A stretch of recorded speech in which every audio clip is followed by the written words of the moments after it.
ইন্ডাস্ট্রিতে আপনার হচ্ছে যে বিভিন্ন ধরনের হচ্ছে পেমেন্ট টেকনোলজি আছে। সবচেয়ে আমরা যেটার সাথে ইজিলি সবাই পরিচিত সেটা হচ্ছে এক্সচেঞ্জার, এটাকে বলে মানি এক্সচেঞ্জার।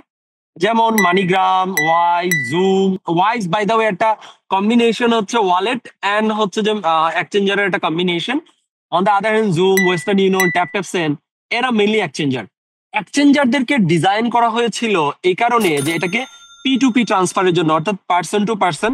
কোন একজন ব্যক্তি তার অন্য দেশে থাকে, বিদেশে থাকে, সে তার ফ্রেন্ডস এবং ফ্যামিলিকে দেশে টাকা পাঠানোর জন্য হচ্ছে এক্সচেঞ্জার গুলোকে ডিজাইন করা হয়েছে।